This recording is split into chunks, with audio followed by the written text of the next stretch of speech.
Entonces, llamaremos a acero para refuerzo del concreto a las piezas que se colocan dentro del concreto y que sirven para incrementar propiedades mecánicas. Básicamente, límite de fluencia y resistencia única.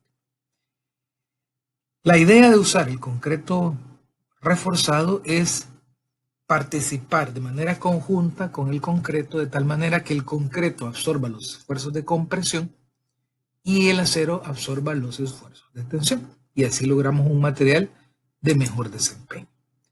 El ACI 318, que debe estar el más reciente, este es el anterior, establece los tipos de acero de refuerzo. Las barras de refuerzo corrugado, barras o varillas, deben cumplir con ciertos requisitos y tienen ellos una estandarización.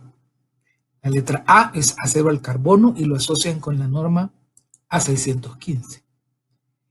El tipo B es un acero de baja aleación y se asocia a la A706.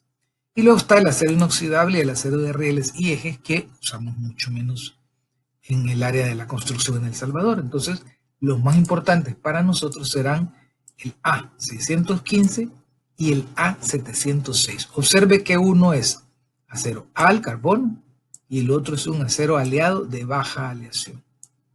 ¿Se acuerdan la diferencia? Decimos que es acero al carbono cuando esencialmente lleva hierro y carbono. Puede ser que lleve algún otro elemento químico, pero en cantidades muy pequeñas.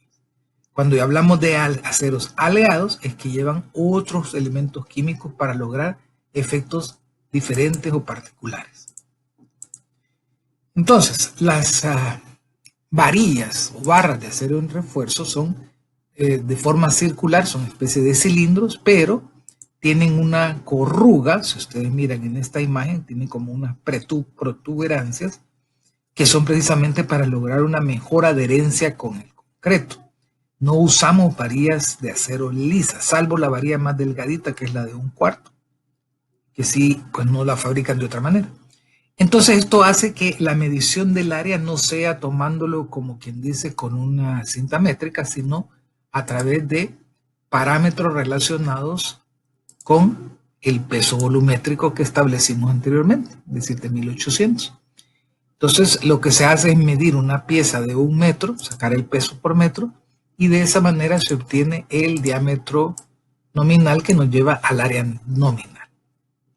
Una varilla de acero de refuerzo bien fabricada tiene indicaciones dentro de su mismo cuerpo, viene grabado, por ejemplo, país de origen, ya sabemos que eso se relaciona con el límite de fluencia, la norma bajo la cual se fabrica, el diámetro de la varilla y la identificación del fabricante. Si no encontramos esa información en una varilla de refuerzo, no podemos tener ningún criterio de control de calidad, ni mucho menos de aseguramiento de la calidad. En el mercado, estas varillas se pueden encontrar en piezas de 6, 9 o 12 metros, aunque cuando compramos ya para proyectos grandes, hacemos la compra en peso, tal o por kilogramo. Importante es saber que uno de los cálculos que vamos a usar muchísimo es el número de varillas por quintal. Y aquí me van a disculpar que estemos mezclando unidades de medida y aparezca el quintal. El quintal entendido como 100 libras, no 100 kilos. Y esto es porque en El Salvador tenemos diferentes usos de unidades de medida. Hemos estado hablando de metros cúbicos, hemos estado hablando de kilos y hoy aparece el quintal. Pero esto es por una especie de digámoslo así, costumbre de mercadeo.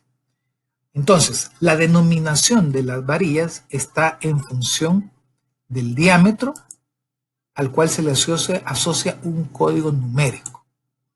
Y entonces, ese código numérico va a ser el número de octavos de pulgada que tenga esa varilla. Así, por ejemplo, la varilla de 1/4 serían 2 octavos, por lo tanto, es la varilla número 2. La varilla de 3 octavos, pues son 3 veces 1 octavo, sería una varilla número 3. La varilla de media serían 4 octavos, por lo tanto es una varilla número 4. Si lo vemos a la inversa, cuando nos digan varilla número 5, corresponde a 5 octavos. Si nos dicen varilla número 6, significa 6 octavos, que son 3 cuartos. Varilla número 7 será 7 octavos. Varilla número 8 será 8 octavos, que es 1 pulgada. Y así sucesivamente. La 9 será 1 octavo y la 10 1 cuarto. Puede seguir aumentando, aunque usualmente en nuestros proyectos llegaríamos quizás hasta la 10, a lo sumo la 12. El área de acero la calculamos en base a este diámetro que le vamos a llamar diámetro nominal. Y no es más que aplicar pues una expresión geométrica que ustedes ya conocen muy bien, que sería pi por el diámetro al cuadrado sobre 4. Y entonces de esa manera podemos calcular el peso en kilogramos por metro, porque podemos considerar un volumen igual al área de acero multiplicada por 1 metro y luego multiplicada por el peso volumétrico de 7.800 kilos metro cúbico. Y luego por una relación lineal el número de varillas por quintal. Entonces aquí ven ustedes una serie de números que vamos a hacer en la hoja de ejercicios 3, algunos de estos cálculos, pero que deben tener ustedes guardado esta tabla para que cuando ya profesionalmente o incluso el próximo ciclo hagamos cálculos de acero de refuerzo, pues utilicen rápidamente estos valores o lo guardan en su computadora, como quieran. Bien, decíamos que las normas más usadas son la A615 y la A706. La A615 es un acero al carbono y la A706 un acero aleado de baja aleación. Entonces, desde el punto de vista metalúrgico, pues lo que hemos dicho, acero al carbono y acero aleado. Pero ¿qué significa para nosotros en cuanto a usos? Bueno, hay un efecto muy importante y es que el A615 es un acero de bajo contenido de carbono, pero no permite soldaduras porque se produce martensita. Y entonces observe cómo ahora, desde un punto de vista práctico, nosotros podemos entender que una martensita se produce por un austenizado de la zona calentada que ha sido sometido a un enfriamiento rápido. ¿Okay? Y sabemos que la martensita es una microestructura frágil. Y generalmente estos aceros al carbono son de bajo contenido de carbono porque lo que se busca es tener ductilidad, es decir, que hayan deformaciones antes de la ruptura y que permita entonces que los edificios o los sistemas a base de marcos puedan tener ciertos valores de desplazamiento y permitan disipar energía. Por otro lado, el acero aleado a la 706 sí acepta soldadura y en consecuencia podemos hacer calentamientos y enfriamientos, pero la diferencia es que además de carbono, este acero lleva manganeso, fósforo, azufre y silicio. Los metalúrgicos sabrán cómo combinar todos estos elementos para lograr el efecto de soldabilidad de ese acero. Entonces la mayor diferencia. Ahora, el acero de refuerzo en mallas es colocar capas de varillas de acero, una sobre otra, formando una cuadrícula. Todos los puntos de intersección se unen, generalmente con alambre de amarre, si lo estamos haciendo en campo, o con soldadura, si es un proceso electrosoldado. Aquí tenemos algunas imágenes muy ilustrativas de los usos de una malla de acero de refuerzo. Vean, por ejemplo, en este caso, estamos haciendo el entramado o la retícula o la malla de acero de refuerzo para que sirva de base para el refuerzo de una columna. Estas varillas que se miran acá verticales serían las que corresponden a un elemento vertical que llamaremos columna. Estas piezas diagonales son de soporte básicamente y aquí lo vemos ya en obra cómo se vería el proceso de instalación. Entonces, el tamaño de las varillas, el espaciamiento y cualquier otro detalle técnico es criterio del diseñador estructural. Esto no lo inventamos ni el constructor ni el obrero. Por cierto, este señor obrero que está colocando el acero de refuerzo, vamos a conocer con el nombre de armador. Este va a ser el obrero encargado de trabajar todo lo que es el acero de refuerzo.